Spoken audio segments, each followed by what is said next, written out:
Hey, Sudeendra, thank you for coming in today to do this conversation. Oh, what an incredible background. You're a scientist, an innovator, an entrepreneur. I even see this thing, cartoonist, a TV movie actor, and you actually advise some of the biggest companies in the world. So you got to be an awesome guy. So really looking forward to our dialogue here. So again, thank you for coming in. Thank you so much, Stephen. Very good morning to you. It's really an honor and pleasure to be talking to you. I know the kind of talks you have had, so it's a real pleasure to be having this opportunity and this conversation, Stephen. Thank you for hosting. So Sudeendra, you got this incredible arc in your career. There's got to be some milestones from maybe the age of 5 to where you are today that kind of help shape where you are today. Yeah, maybe a couple of them I recall because when I was in late high school, I realized that my way of processing information was very different. It goes like this: that in a classical exam in India, we are supposed to answer an X number of questions out of Y, where Y is much bigger than X. So say 12 questions are listed and there is one simple instruction called answer any 8. So I almost thought that I can answer any 8 that I know, not from the 12 that was listed. So that was one of the turning points because later my professor told that's not how it was intended to. So that was one of the milestones where I started to believe that probably my way of assuming things were rather different. But I can call myself a late bloomer in that sense because my memory was pretty good. But a sort of right brain, left brain was maybe not an abnormal kind of a thing, not a normal kind of a thing, it was a little more abnormal. So that's what happened around my career, early in my career when I joined Philips in Singapore. They sent me over to Philips in France, in Dreux. There was a global development center. So they asked me to give a technical talk. That's what they called it when they sent me to Paris.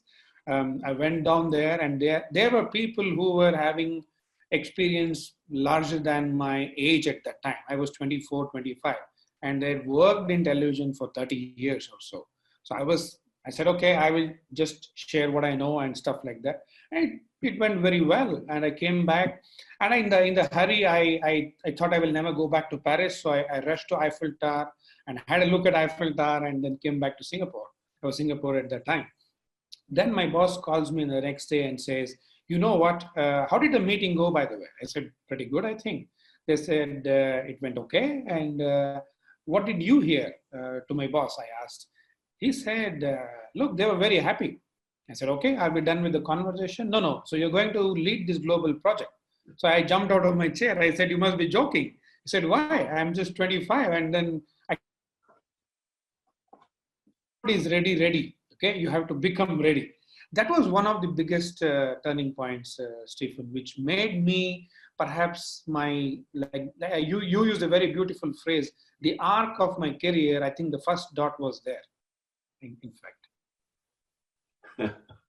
Well, I mean, you've done so much, and I can see all of this. You must have an amazing sort of what I call a dendritic brain, massive connectome, connecting to the different centers because you've accomplished a lot.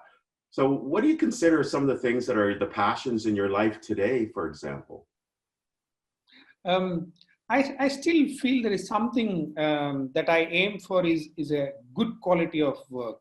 And I think I use that a lot to drive myself and build my energy out of it.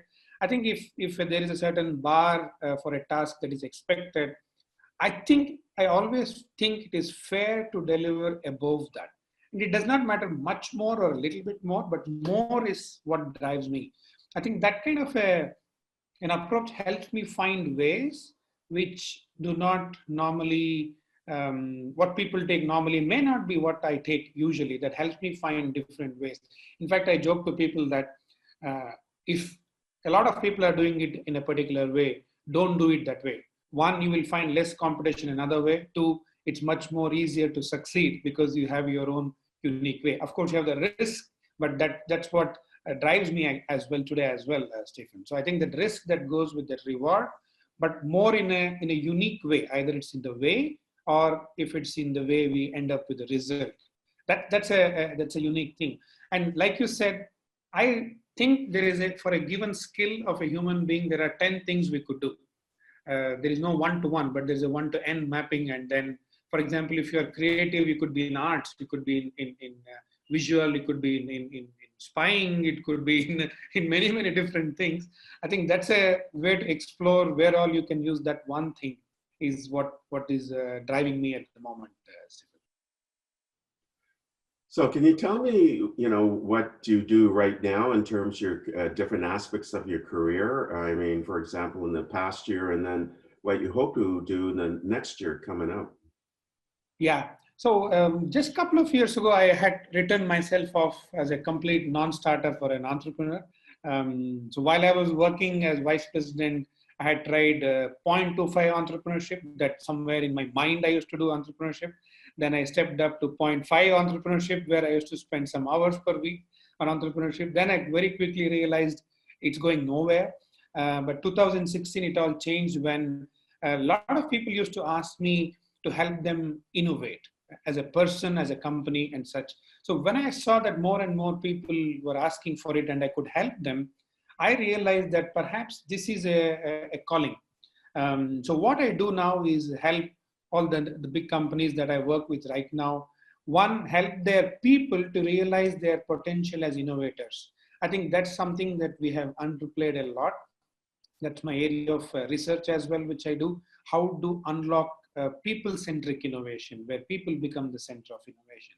So that is one part of the work I do today. The second part of my work is help them build a culture. Now, that's a very tricky word, and it's a tricky world as well, because every company evolves something which works for them. I think the moment you tamper with it, I think you're tampering with the DNA, and probably you're going to end up with failure more often than success. So what we do is we help them use their culture to derive a layer of culture for innovation, along with the other things that they do. Their operations culture, their management culture, their people culture. Using that, we build a layer for innovation culture as well. And that sort of helps them build a momentum. And I think momentum can only be built by organizations, not by individuals. So I think that sort of sustains their future. But what I'm planning to do is to take this one step further, because I mentioned to you about people-centric innovation. I think I have been, including this February, just before all this drama started, I was at Cupertino, and I was talking to those people there about how do they deal with innovation when it comes to people. So if Stephen talks to 3 people and I'm one of them, and he can only hire one innovative person, how does Stephen select one innovative person of the 3, assuming everything else is equal? I think that's a seed I'm trying to crack. And I've got somewhere where I can look at a person and give a kind of a profile saying, if you give me a person, I can tell you of the 12 qualities that can sort of encompass an innovation journey. I can plot this person's profile where he or she is in which skills. Now that brings us to a very interesting point called design of innovation. That's what I call, next week in Australia, I'm going to talk about the same, called the future of design of innovation. So the design of innovation means how do we design teams to innovate? There are thinkers, there are doers, and there are connectors, I call it, to the market. Now, if you have only thinkers, you get only ideas. If you're only doers, you won't get ideas. If you give them ideas, they create something. But if they're connectors or marketers, they can talk a lot, but they have nothing to sell. So we need a design of a team which has all these elements. It could be in 3 people, it could be in 10 people, but the 12 skills that need to cover in this. That's what I call the design of innovation, which then does one thing fantastically well, is my hope, Stephen, is to amplify the success factor of innovation. How many attempts that we take, say 100 attempts, if it does give us 2 successes, can it become 20? Can it become 30? Can it become 40? Because we're looking at the same number of people, same processes, same culture, but tweaking more scientifically, approaching this topic of, rather than the teams form, can we design them? That's what the future of next couple of years is, what in my head at the moment, Stephen. This whole idea of innovation and acting as a catalyst in innovation across nonprofits and corporates and governments and so on, there's just so much need for it. And some of the talks I've been doing, I've been talking about the world after COVID. Well, how do you see the world after COVID?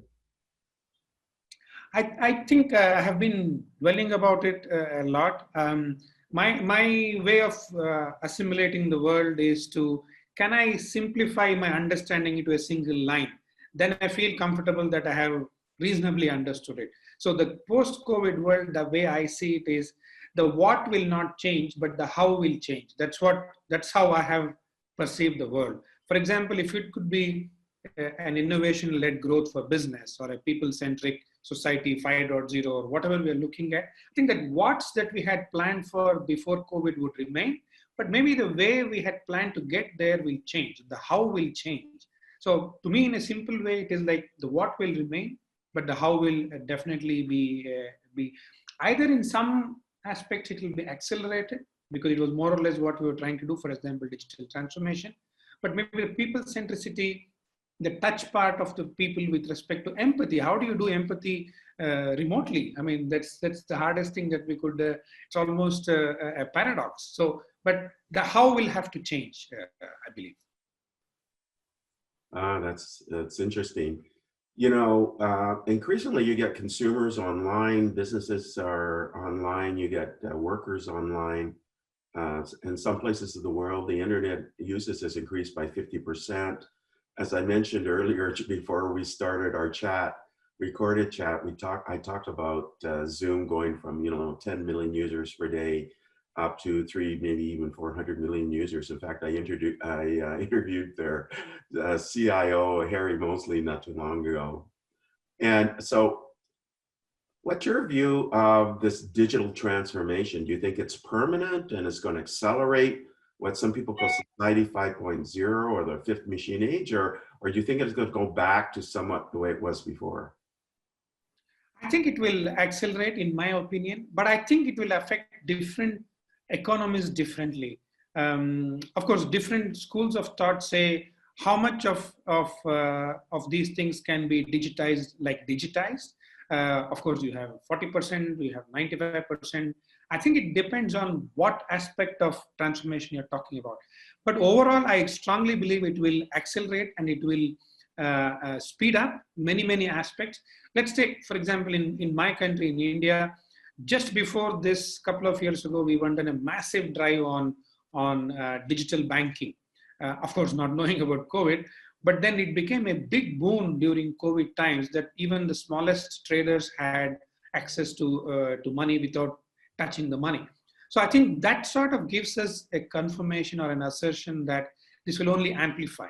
But whether it will be at the same speed, which I don't think is necessary as well, but it can be at different speeds, but definitely the average will go up for sure, yes. I see.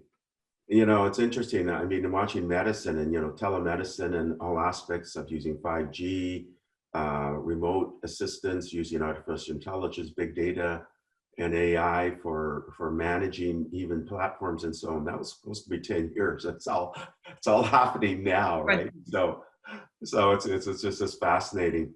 Now you have this amazing role with the IEEE. Can you tell us more about that role and what you hope to accomplish? Yeah, so IEEE is, maybe some people may not know, was started by people like Thomas Alva Edison, Graham Bell, Tesla kind of people. They felt there was a need for even good engineers like them, brilliant engineers, of course, like them, to come together and work together. Now that stuck when I was in Singapore, when consumer electronics was my focus area at that time, because I worked in hardware, software, programs, systems, and quite a bit of the ARC. Then I realized that I think at a stage where you got to collaborate to actually learn and grow. And that I realized after meeting very smart people across the world and who are very accessible. So in IEEE, we have a tagline for technology for humanity. So whatever the technology is there, we believe that the benefits of technology is what is more relevant. And that's what one of the things I believe in post-COVID world will be emphasized is how will blockchain help? How will 5G help, whatever it is, how will it help me do whatever it is? Will it help me make a better autonomous vehicle? Whatever. In IEEE, we set standards for those things. In IEEE, we come together as technology practitioners, researchers, academicians. We all on a plain leveling field. It's a volunteer job. So my day job, what I explained till now, has nothing to do with my volunteer job. I spend equal amount of time or sometimes more on my volunteering job. So in IEEE, we have 39 technical societies, from aerospace to computers to technology and engineering management, which I belong to right now, which brings all domains of technology together. So we have conferences, we have symposiums, we have webinars, we have research papers, we have all sorts of platforms to cross collaborate and communicate with each other. I think with that, you get to understand how much there is to know. I mean, I'm talking to you today because of IEEE. So that's the power of IEEE, which brings and equalizes the best of the people in the world on a same platform. And on a smaller point, I have practically friends literally everywhere in the world because of IEEE. I can ping in any part of the country, and I have someone to talk to who is a friend I can call. And that is where the technology focus of humanity comes to the fore in IEEE. That appeals to me a lot. And I volunteer only for that sake, that we're constantly trying to say, how do we make something good for humanity? If today people are enjoying Wi-Fi, the Wi-Fi standard has come from IEEE, just as an example, at the tip of the iceberg. That's the kind of thing that happen in IEEE which excite me. Right now, my role in Technology and Engineering Management Society, which brings in innovation, intrapreneurship, entrepreneurship, product leadership, project management, etc. together. I'm vice president of conferences globally. So my job is to make more and more and better conferences so that more members can enjoy collaboration. There are different kinds of members. They have research-focused members who are looking at academia in their world. We have practitioners who are implementing stuff. So we try to bring all of them together with faculty and academia, so that we try to make the world a better place every day. That's what we do in IEEE. You know, it's fascinating. I just did a conference on Sunday. I was asked to speak at something called AI for Youth. And I talked about the IEEE, and I talked about the fact that the IEEE has this ethical guidance document, the P7000 process model, if you want to actually build something. And it's one of the few operational models out there out of the over 100 plus ethical frameworks that exist today. But I was just curious, what is the age limit? Because these were, it was actually a well-produced conference, and it was by high school students. Would they be too young to join the IEEE? And there'll probably some kind of discount program for students, right? Yeah, so we have a very large focus on students, and I'm very glad to hear, Stephen, that you spoke to them. I'm sure they will be inspired, because we have a focus on what is called STEM, the science, technology, engineering, and mathematics, who will probably become more technologists in the future. And in that, we focus a lot on students. So we help them understand very early in their career that engineering could be their profession as well. But that doesn't stop there. So once they become undergrads, we lay more emphasis to them. So we have something called student chapters, IEEE student chapters, and they're very active globally. They do a lot of events. They invite people like you to talk to them and to get inspired and let people know what happens in the world. And then it moves on to what we call young professionals, where after graduation, up to 15 years from that date, first graduation, they're called young professionals, where they can still make changes in their career a lot more easily than others, and help them rediscover things for them. Maybe somebody wants techno management, somebody wants technical and stuff like that. So students, yes, we have a basic age limit, but we have a lot of discounts for them too, yes. In addition to, again, country-based discounts as well. You know, we talked earlier about your career arc, and now you're, vice president within the IEEE TEMS organization. And IEEE is the world's largest computing engineering organization. The fact that you're working with major companies and in academia, talking about things like incubation and acceleration and entrepreneurship and intrapreneurship and many more roles, and you put on workshops, you name it, you do it. And you got this incredible past history as well, and that dendritic brain that I talked about. But But I really find it fascinating that you're also a cartoonist. How did that come about? Oh, I don't know how it came up, but it came up very early. I have a book which I still have it in my repertoire, which was when I was 9 years old. If I look at it, it's funny, but for a totally different reason. It doesn't look anything like a good cartoon. But it started very early. I wanted to create stuff. That was one of the things that has held on with me, is that the creative expression of I'm quite a humorous guy, so I think that creativity and humor, like Einstein said, maybe it's also do with IQ, but whatever it is, what it is, I wanted to capture that in the simplistic form. So I have this craving of visualizing something, which is the cartoon part, the humor part, because I think people should be happy, and then succinctly bringing it to a one line, and if it is one line, 3 words, if it is 3 words into one word, reduce to minimalism kind of a thing. I think this triad helps me draw cartoons, and it took a long hibernation, to be frank. After 9, 10, 11 years, it was very quiet for almost 20 years. And then there was nothing called a cartoon course that I could take. So I took some books and I got frustrated. I didn't go anywhere. Then I started to draw on my own. And I had a mentor who was my dad's friend. He was a very good, big name in cartoonist world. So he gave me some tips. So I said, okay, I'm on my own. Wherever I end up, I end up. So slowly I developed the confidence, and digital again transformation helped me, because the ink and paper was not helping my temperament of getting, if I make a smudge, I'm gone. So I have to start all over again. And that was not helping because I'm not a full-time cartoonist. So I think the digital tooling helped me a lot in drawing digitally, and it was easy to manipulate. But the situation told me that even in my work, I could use cartoons. So if I had a presentation to make, my opening slide will be my cartoon.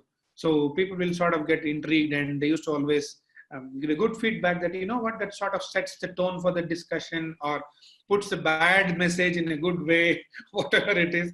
So I felt that learning best happens when you're relaxed, and the best way to relax is to laugh. And I could draw cartoons to make people laugh. So that was the connection I got. Okay, so that's a fascinating history. Now, you're also a TV and movie actor. How did that come about? Oh, that was almost by accident. One of my acquaintances is a movie actor, and she was acting in a movie. One day I was just packing back from work, evening in Bangalore, and I got a call from her saying, what are you doing? I said, I'm just leaving office.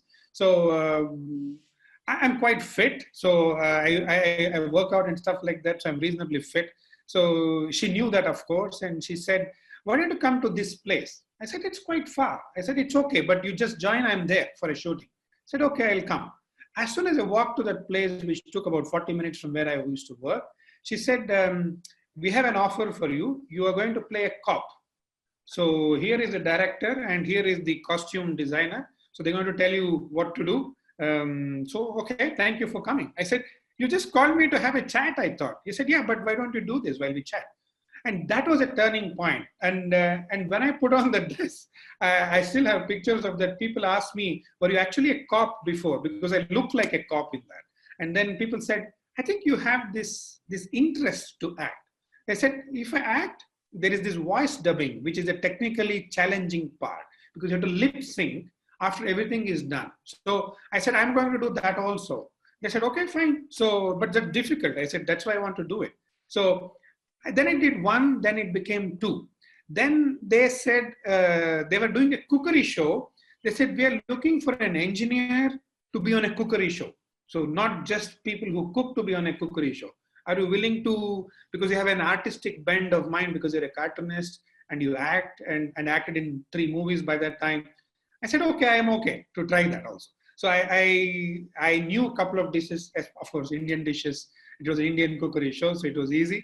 They said, okay, we are going to ask you some questions while you're doing the cookery show about your profession, about IEEE and stuff like that. Is it okay? I said, that's fine. So that's how I ended up doing all these things, Steve.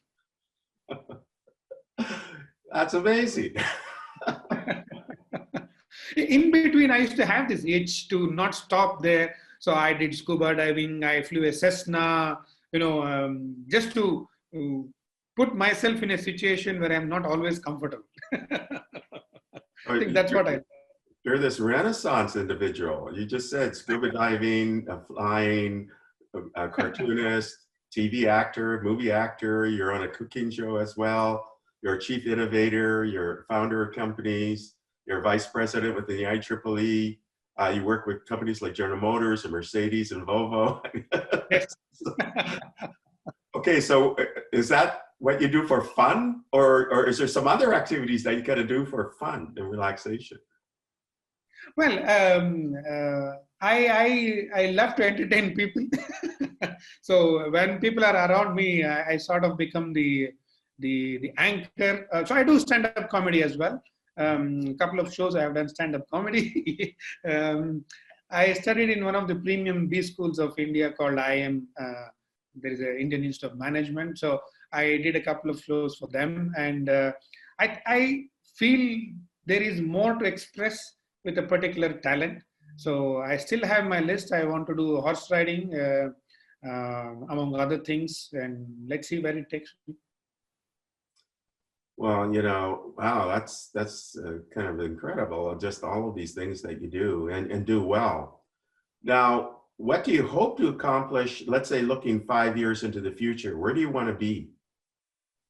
Yeah, so I have this little dream of it may sound cliche, but I think people are still underutilized in companies.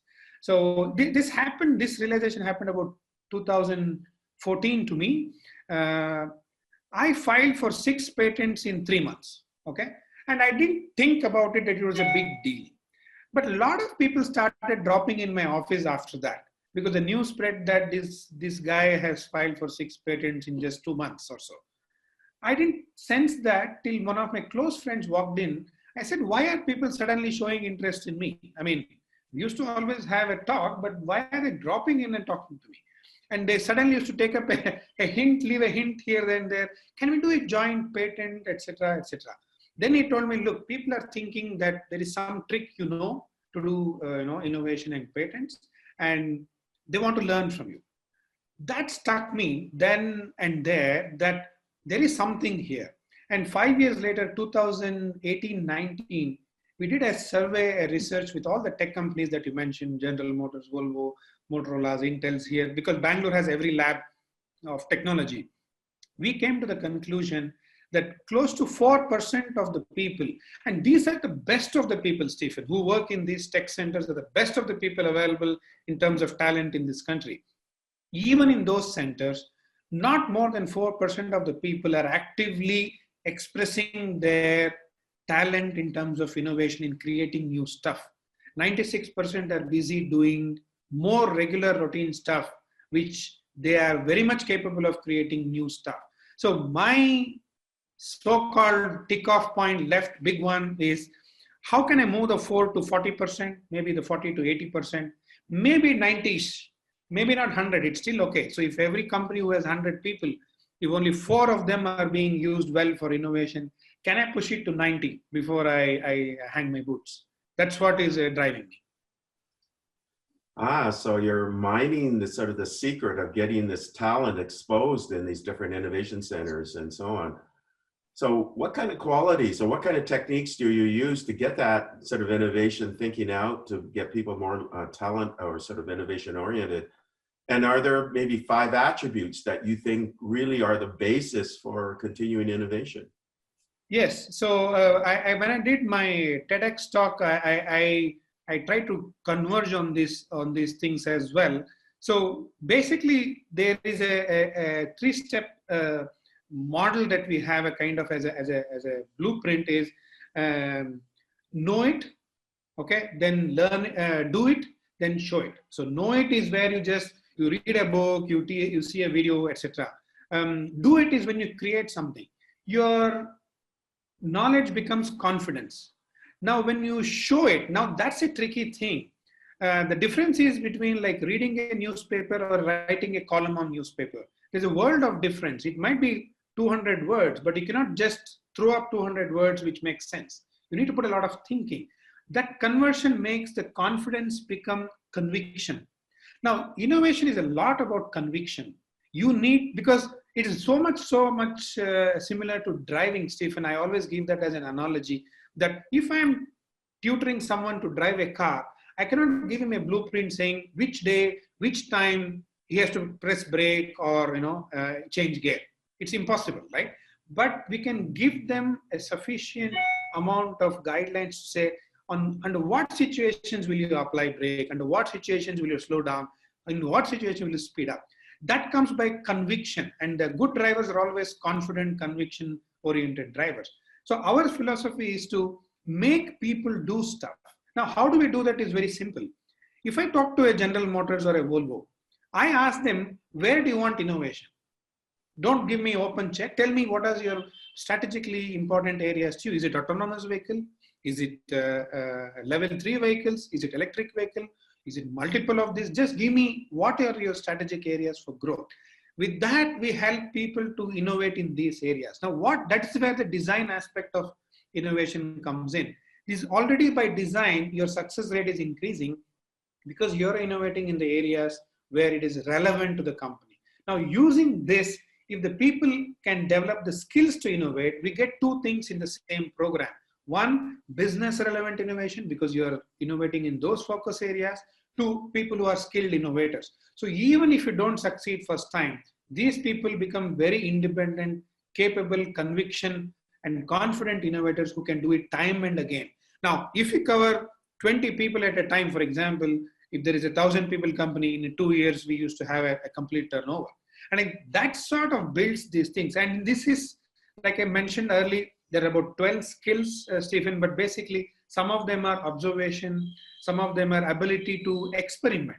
Don't sit and think, translate it into something physical. Till then, nothing happens in this real world. And one of the other things is to how do you articulate value? Engineers and articulation are not the best friends. They always think good ideas sell themselves. I think there is no dearth of good ideas on this planet which are unsold, unlisted, unsolicited. So I think all this has to be taught to a person. And our model says maybe ideally one person may not have all 12 and need not have 12 of these skills, but these 4 or 5 things will help them solidify their position. So if you have somebody who is very good in the thinking phase and somebody very good in implementation phase, somebody very good in marketing phase or value realization phase, as we call it, team them up. Don't put 3 thinkers together. Don't put 3 doers together. Make it a design that by design it should work. So that's what we are heading to at the moment. So have a diverse sort of team. There's this old process that you'd be used in IBM called the JAS process, where you have diverse teams. And in fact, even if there's a little bit of tension, you may get even better output as long as you can manage that tension, right? Yes. Only thing we are saying, we'll start with a basis saying, I mean, if I ask directions from someone, I need to reach Toronto. The basic question they'll ask me is, where are you now? So I think we want to start with a current location, which skills are at what level. And now the beauty is different organization, maybe service organization needs a very different skill set than a product organization. So with that, you can do your L&D planning, your job description, your career path, your recruitment, all things become more structured. That's what we are hoping to achieve. Yeah, and then you put everything into these 3 big buckets, like learn it, do it, show it. So it's easy to, it's a good model, right, to frame it. Yeah. And that's what has helped us traction with these companies, because the best part of this model, Stephen, is they don't drop what they're doing to learn this. They do it along with what their regular assigned job is. So they just spend a couple of hours per week with us. And in total, they spend about 30 hours over 3 months. And so we measure only one thing out of this program. We measure a lot of things, but that's not the thing. For us, we measure only one thing. What is your confidence to be an innovator before the program and after? That graph makes our day. And it has never dropped below 95%. And that is what the best satisfaction for us being doing this work with all these companies. One thing that's very clear, Sudeendra, is that you are constantly looking at stretch goals. you're doing things that may seem really, really difficult, and you just tackle it because you're going to grow. And it seems like that's a art also within your career. What made you want to, try different things, even though maybe you haven't done it before? Then you become quite good at it, and so that you're not afraid. What made you this stretch oriented? I I had a very strange discussion when I joined Philips Singapore. So after 7 months, I talked to my boss. So after 2 minutes or 3 minutes into the conversation, I asked him, "What should I do to go to the next level?" I chose my words very carefully because I was not looking for promotion. I was looking for what should I do to go to the next level. He was actually pissed off. He said, "Can you just please do what you're doing now before we talk about that?" I said, "Be assured I'm going to do that. But I'm planning for myself, what should I do?" So that philosophy of Philips was, you are responsible for your growth. Now, how do I grow differently is, I believe that I have to think differently before I can act differently. The mind always comes before the action physically. So I thought if I have to think differently, there should be some way to do something which is not done the usual way. So that sort of that success put me into this spin that yes, if you force yourself, you use a very nice word, you believe yourself that there should be another stretch to this, you will get it. And I think that has actually worked for me. That success has given me more reason that there should always be a stretch. I remember reading, I believe it's Harvard Business Review. I think it was Christensen, Dyer, Gerson, I believe. I may get the names wrong, but they talk about this thing called innovator's DNA. And clearly you do innovator's DNA, and they talk about 5 attributes, Yes. Always questioning, always observing, excuse me, always experimenting, always associating different ideas from different areas and combining them.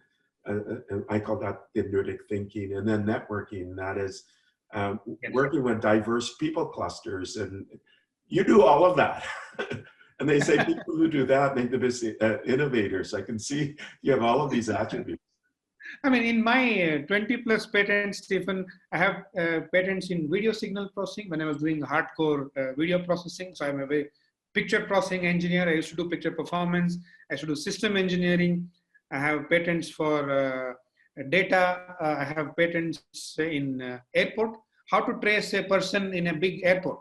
So usually after check-in, people get lost and people use only the public announcement to trace someone, or they have to pull their luggage out, which is not the easiest thing to do in a big airport, or you lose your queue, which is even worse. So using simple ways to find, so very different topics of innovation. And that was what I used to tell people is, it is just like driving. You can drive in a city, you can drive in a highway, if you know the small adaptations you need to, but basically driving is the same, like swimming or cycling. But I think that diversity keeps you challenged all the time, that you can never say, okay, now I know it. And that's what an Australian professor told me when I was presenting a paper a couple of years ago. He came to me and he said, you know what, there is a difference between me teaching innovation and you teaching innovation. I said, what is that, professor? He said, I know how to do it, you have done it, and there's a difference. Yeah, but you continue to do it, right? It's sort of like this endless path of growth that you're always on. I can even see just last 3 years, with these companies, we have helped them close to 500 plus patent applications. And it is just to tell them that this is again the tip of the iceberg for you. If you have 3,000 people, just expect one innovation per person per year. That's an under ask, but ask that first. And then you can have, sorry, I interrupted you. Well, that's incredible. One innovation per person per year. Now, let's say you have a company with 300,000 people. You have it. That's a lot of innovation. I only give one caveat. When you expect, help them do it. That's the only thing. There is one myth in management and leadership, which I have observed in my experiences. Many times people expect or imagine that their expectation will convert itself into skill. No, it doesn't convert it into skill. Market might change, demands might change, but that will not change the skill by itself. It would help people skill. I think tendency of education system is to find solutions. In innovation, the trick is to find the problem and the solution. I think that conversion can help a lot of people to become successful. I can imagine you then in your life, you're always looking around and you're seeing, that's a problem that needs to be solved. That's a problem that needs to be solved. Now, this is how you can solve it. So you're always forming that connection between seeing a challenge as an opportunity that you can solve Yes. through some. It happens. It happens.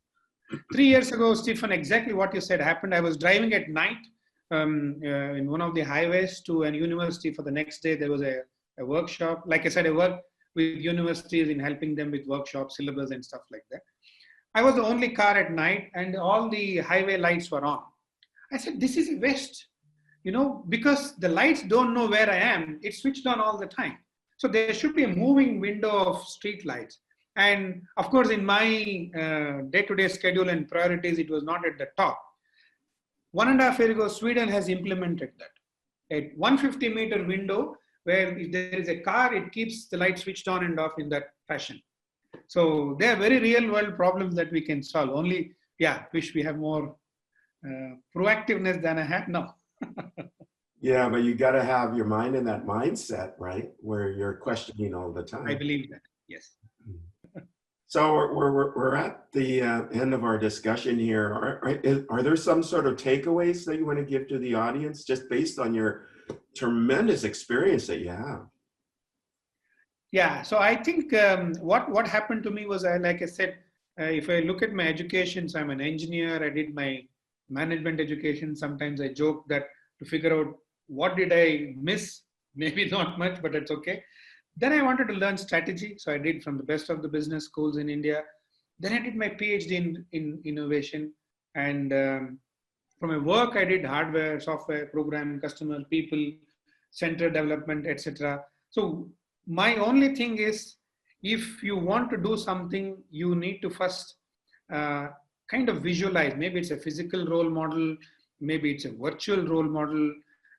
But I think there is no other way than to try it. Again, in one of my previous employers used to say that if you want to be, you're in level X, if you want to be in level Y, we want to see you operate in level Y before we give you the label of level Y, which I believe, which not many people like it because they feel very challenged. But I think my takeaway is the ability to experiment. And there's a small story why I did my PhD, and because I was really interested in my model. And actually I had half of my model ready before I went into PhD. But a lot of people used to ask, you have done so much, you have already got big titles around you, why do you want to do PhD? So sometimes I don't feel like telling them why really I want to do it. So I make it a joke. I say, when I was young, an astrologer told my mother that this boy won't study much. So to prove him wrong, I'm doing my PhD. So some people, that reason is good enough. But deep inside, our reasons are the most important reasons. Whether it's learning, whether it is an experience that you want to have, that should drive us to do something. And maybe again a cliche statement, but I have never negotiated salary in my life, because I used to tell people that if you think this is what I'm worth, and so be it. And if you think it, and it so happened that the one company I joined day one, they raised my salary by 50%. I didn't ask a word. So I always have believed, and it has worked for me that way. But I think if you focus on experience, what you bring to the table, I think the rest of the things sort of settles in around you. That's my biggest takeaway. That's incredible advice to give to the audience, and backed by really an iconic history that continues to grow. Thank you for taking the time to share so many insights from such a diverse background. I don't think I've ever interviewed anybody with your kind of tremendous breadth of background, so successful in so many different areas. So it was such a pleasure. Thank you for coming in. Thank you so much, Stephen. It was a pleasure talking to you. And as I was talking to you, I'm very honestly telling you, I have realized more things, and the conversation that you have had with me has definitely inspired me. That much is for sure. Thank you so much. Thank you. Thank you for listening to the Brand Called You videocast and podcast, a platform that brings you knowledge, experience, and wisdom of hundreds of successful individuals from around the world. Do visit our website www.tbcy.in to watch and listen to the stories of many more individuals. You can also follow us on YouTube, Facebook, Instagram, and Twitter. Just search for the Brand Called You.